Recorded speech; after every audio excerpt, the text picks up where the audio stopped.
பாருங்கள், நம்ம வீட்டில் இந்த ரோஸ் தான் இப்போ பறித்து நான் என் தலையில் வைக்க போகிறேன்.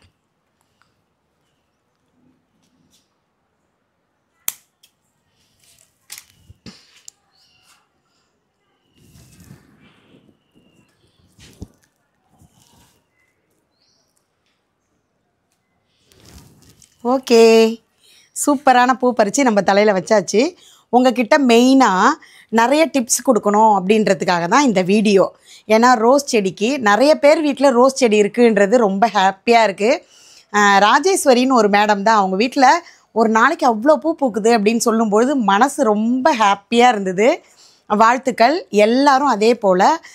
ஏன்னா நம்ம இயற்கையை நேசித்தாலே நம்ம மனசு வந்து கிளியராக ரிலாக்ஸாக இருக்கும் மைண்டெல்லாம்.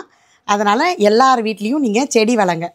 அதே போல் உங்களுக்கு நான் அன்னைக்கு வந்து ரோஸ் வந்து பறிக்கும்போது சொன்னேன், கட் பண்ணி பார்த்தீங்கன்னா அந்த பக்கம் துளிர் வரும் அப்படின்ட்டு. இதை இப்போ உங்களுக்கு காமிக்கிறேன். காலையிலேயே நான் எல்லா பூவையும் பறிச்சிட்டேன். உங்களுக்கு அந்த துளிருக்காக தான் மெயினாக அந்த வீடியோ காமிச்சிட்டு உங்களுக்கு டிப்ஸுக்கு போகலாம். சரிங்களா? வாங்க. அன்னைக்கு நம்ம ரோஸ் வந்து இந்த இடத்துல தான் நம்ம கட் பண்ணோம்.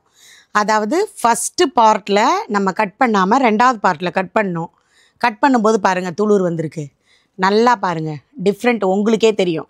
துளிர் புது துளிர் வந்திருக்கு. அதே போல் இங்கேயும் பாருங்கள், நம்ம ரெண்டாவது பார்ட் கட் பண்ணோம், இங்கே துளிர் வந்துருச்சு பாருங்கள்.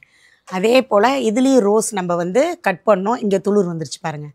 இந்த இடத்துல அதே போல் இந்த இடத்துல நீங்கள் அதே மாதிரி ஃபாலோ பண்ணுங்கள், நல்லாவே வரும். இங்கே பாருங்கள், இந்த இடம் பாருங்கள், துளிர் அழகாக வந்திருக்கு பாருங்கள். ஏன்னா நம்ம இந்த இடத்துல ரோஸ் பறித்தோம், இந்த இடத்துல நம்ம பறித்தோம். அதாவது பறித்தது வேறு இடம், அடுத்தது கீழே வந்து கட் பண்ணி விட்டோம். அதில் வந்திருக்கு பாருங்கள், துளிர் சூப்பராக வந்திருக்கு. இங்கே பாருங்கள், இது வந்து எல்லோ ரோஸு. இதுவும் சேம் அதே தான். இதில் வந்து தொடர்ச்சியாக பாருங்கள், இதில் இப்போது 2 மொக்கு இருக்குது. ஆனால் பார்த்தீங்கன்னா 5 6ன்னு தான் விடும். இதுலேயும் பாருங்கள் மொக்கு வந்திருக்கு. இப்போ இந்த பூ ஒன்றும் விரியலை. விரிஞ்சதுக்கப்புறம் பார்த்தீங்கன்னா இதோடு நம்ம கட் பண்ணி விட்டுட்டோன்னா மறுபடியும் துளிர் எடுத்துரும். இதுலேயும் மொக்கு வந்திருக்கு பாருங்கள். இதோ இதுலேயும் வந்திருக்கு. இதெல்லாம் என்ன வெள்ளை வெள்ளையாக இருக்கேன்னு சொல்கிறீங்க தானே? அதெல்லாம் இப்போ சொல்ல போகிறேன் உங்களுக்கு. அக்கா நீங்கள் என்ன உரம் யூஸ் பண்ணுறீங்க அப்படின்னு எல்லோரும் கேட்குறீங்க. நான் பெருசாக வந்து ஒன்றும் யூஸ் பண்ணலை. உங்களை மாதிரி தான் நானும். ஸ்டார்டிங்கில் வந்து ரோஜா செடிலாம் வைக்கும்போது நம்ம வீட்டில் வரவே வராது, சுத்தமாக வராது. அப்புறம் அது கூட கொஞ்சம் பேச வேற ஆரம்பித்தேன். வரவே மாட்டியா, ஒரு பூ உங்ககிட்டேருந்து பறித்து நான் வைக்கக்கூடாதா, சாமிக்கு வைக்கக்கூடாதா அப்படிலாம் ரொம்ப ஆசைப்படுவேன். அப்புறம் பார்த்தா இன்றைக்கி எல்லாருமே கேட்குற அளவுக்கு இருக்குது. இவ்வளோ பூ எப்படிக்கா உங்கள் வீட்டில் பூக்குது அப்படின்னு கேட்குற அளவுக்கு இருக்குது. இப்போ நான் என்ன உரம் யூஸ் பண்ணுறேன் அப்படின்னு தானே கேட்குறீங்க. இங்கே பாருங்கள், டிஏபி, இது வந்து டை அம்மோனியம் பாஸ்பேட். இது வந்து பார்த்திங்கன்னா எல்லோரும் வந்து குழி வந்து இப்போ இந்த மண்ணில் வந்து இப்படி நோண்டி விட்டுட்டு போடணும் அப்படின்னு சொல்கிறாங்க. ஆனால் நான் அப்படி போடுறது இல்லை. இப்போ இந்த ரோஸ் இருக்குது அப்படின்னாக்கா இவ்வளோ அளவுக்கு எடுத்துக்கோங்க, ஒரு ஸ்பூன் அளவுக்கு எடுத்துக்கோங்க. எடுத்துகிட்டு இந்த ஓரத்தில் அப்படியே இப்படி போட்டு விட்ருங்க. அவ்வளோதான். இனி நீங்கள் ரெகுலராக வந்து தண்ணி நீங்கள் ஊற்ற அதை அப்படியே கொஞ்சம் கொஞ்சமாக கரைஞ்சி உங்களுக்கு அது சூப்பரான உரம். அது மட்டும் கிடையாது, புளிச்ச மாவு இருக்குது இல்லைங்களா, அதில் வந்து கொஞ்சோண்டு ஒரு கரண்டி மாவு எடுத்திங்கன்னா நல்லா ஒரு வாளி தண்ணி வச்சுக்கோங்க. வச்சுக்கிட்டு அதை தெளித்து விடுங்க.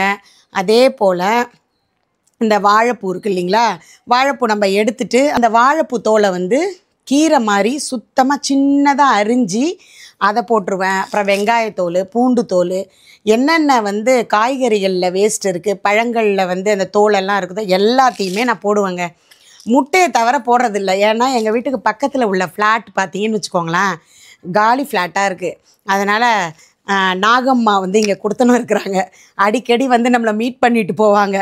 அதனால் பயந்துக்கிட்டு அந்த முட்டை தோல் நான் இங்கே போடுறது கிடையாது. மற்ற எல்லாம் இது மட்டும் தாங்க போடுறேன். இதை போட்டுட்டு பாருங்கள், சூப்பராக வரும். இதில் உதாரணம் பார்த்திங்கன்னா இந்த மணி பிளான்ட் செடி எடுத்துக்கலாம். மணி பிளான்ட் செடி வந்து இது நார்மலாக இத்தனோண்டு இலை தான் வந்தது.